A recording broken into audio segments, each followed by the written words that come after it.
Hi, Angie with Knit Paper Scissors in Lincoln, Nebraska. And today we're going to talk about what's your color story going to be for the HusKAL for this year. This is Kay.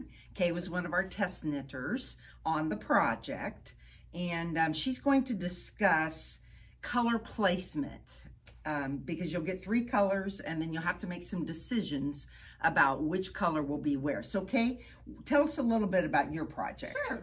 This was my project, and the 3 colors, we had a red, a white, and the black.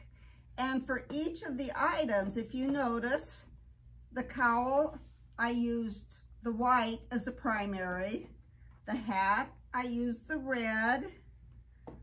The mittens, I used the black. Now the key is the patterns are written so that the objects are coordinated but not matchy. And we want to maximize your use of the yarn, but yet have sufficient yarn, so you will have 1 yarn as the main color in each of the projects. So your job before you start is to determine how you want the main colors in your 3 items.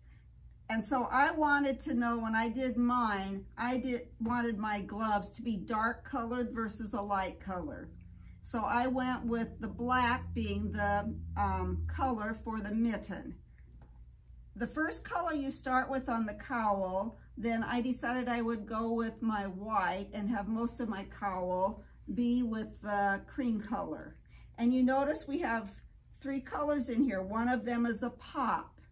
Your pop of color that you put in your cowl will become, in your second project, becomes the primary color in your hat, and the other 2 are just complementary colors.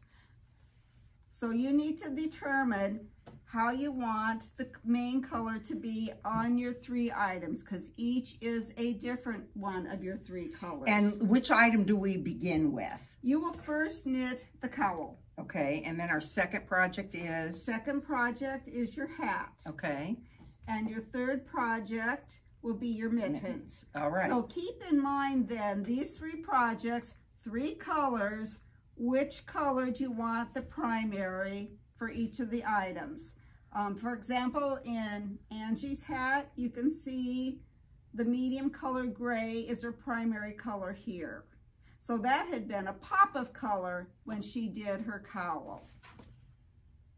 Now, as Kay mentioned, we did this so that it wouldn't be all matchy-match. So right. You're not going, and we think that's kind of fashion forward to have them be different, a nice different collection. So I can't do red, red, red, no, or you'll run out of yarn. You will not have enough red if you try to do red in all of them. Okay, so your sheet that you get will have our recommendations of what Kay used, I used, what all the kits use. Right. But you are welcome to start with whatever color you want to start. If I said I really wanted my hat to be light colored, I would start with this. And then I would decide which of I wanted my mittens and my cowl. So that's correct. You know, keep in mind which one is most important to you to have whatever color. Correct. And we don't have additional skeins for sale because we're protecting our kits so that we make sure that we have enough kits for folks to have. So you'll want to plan your colors accordingly before you get started, right? And you know, that was helpful for me to know the order of the projects, and the fact that when I determine my A, B, and C of my colors, I really do it with here, keeping in mind all 3 projects. Great, great. And pickup is going to begin on August 24th. So you will get to, as always, cast on and do the first 8 rows of your cowl, and then the patterns will come after that. So Kay, fabulous job on your set. Kay's got the arrows, and then we also showed the ends. And so you have some options. If you notice, we have different brims here.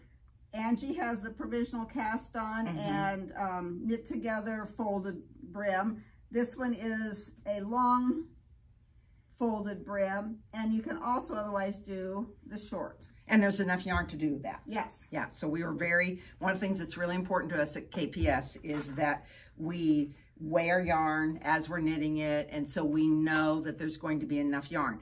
If you want to do one color all the way through, you probably won't have enough yarn. That doesn't mean that you couldn't change your chevrons here and those kinds of things. You can adjust that, but we just wanted to come with you about yarn management and give you some advice for your color selections. Jessica's here with Lazy Bee Yarns, and this year for our HusKAL, we are using Clover DK, a yarn that Jessica has sourced and that she has dyed for the project and for other projects. We've carried this yarn for at least 5 years, and we have worked together for 9 years. So we're really fortunate to have Jessica and her yarns Lazy Bee here at Knit Paper Scissors. So tell me a little bit about the yarn. So the yarn, Clover DK, is a yarn that's really fun to knit.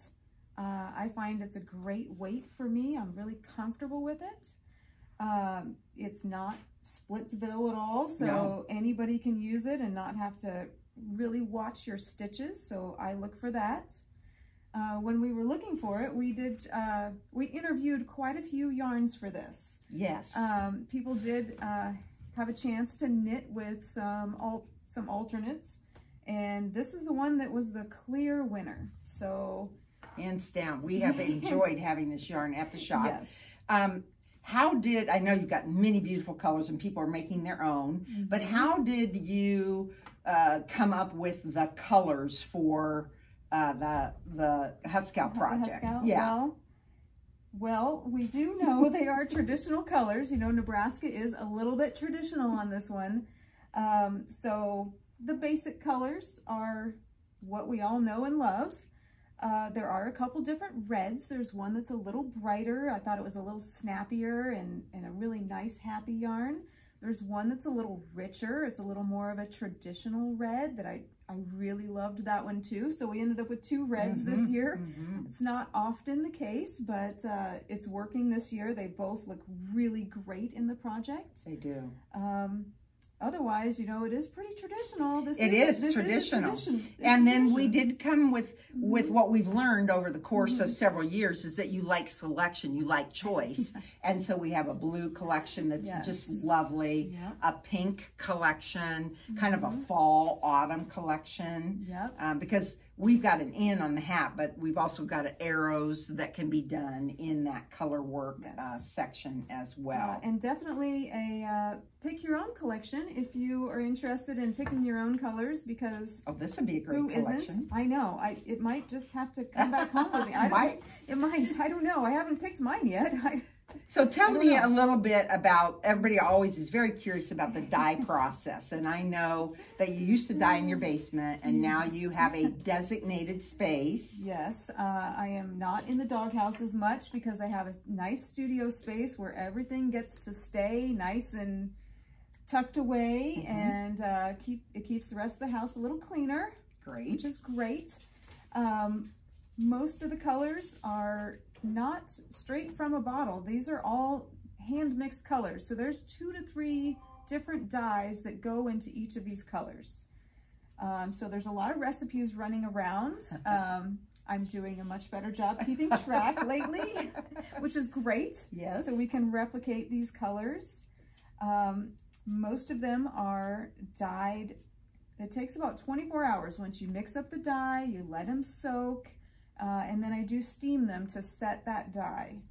And then it's rinsed, washed and rinsed, dried and skeined. So each so you're handling each skein. You're handling each skein quite a bit.